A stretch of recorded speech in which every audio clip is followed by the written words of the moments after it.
A simmering decades-long conflict between Azerbaijan and Armenia erupted again on September 27 over the contested territory of Nagorno-Karabakh. Hostilities flared up after attempts by Azerbaijani forces to recapture swaths of territories occupied by Armenia. Ganja, Azerbaijan's second-largest city, has been the hardest hit. The city was shelled by missile strikes on 17 October at 3 a.m. local time, killing 12 civilians including 2 children, and causing massive destruction.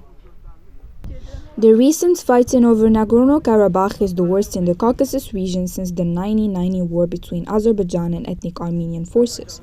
The mountain territory of Nagorno-Karabakh is internationally recognized as part of Azerbaijan, but is controlled by ethnic Armenians.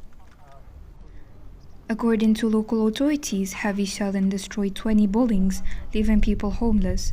Iza Guliyev, a Ganja resident, is devastated. She is standing on the debris of her damaged house, still shaken by what happened. Those are Azeri lands. Years later, we have given them lands from our territory. Those despicable people came there to live, and they want those lands from us. Ganja is far from the front line. Those infidels attacked here. You saw this and witnessed it. Residents of Ganja held a funeral the same day for the victims of the attack. The war has had a toll on people's life on both sides, creating even more tension and divisiveness. Those mourning the dead are also constantly worried about their own lives. We have been living in fear for days. We couldn't sleep at night. We went to a district and hid there, but that was no use. We are suffering a lot. We would rather die. I wish we were dead, but our children would survive. We believe in our state. We believe in Ilham Aliyev. May God give us back Karabakh. Diplomatic efforts are still trying to negotiate for peace in the region. One possibility is that a long-lasting solution will be established and the conflict will freeze before it spirals out of control.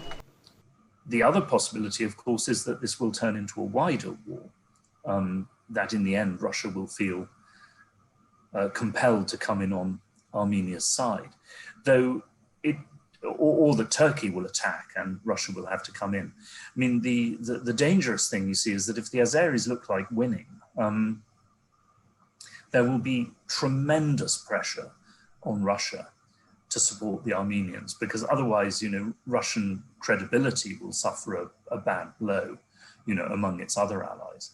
For the time being, diplomatic efforts have failed to bring peace and settlement to the region, with both sides blaming each other. The promise of a ceasefire remains more elusive than ever.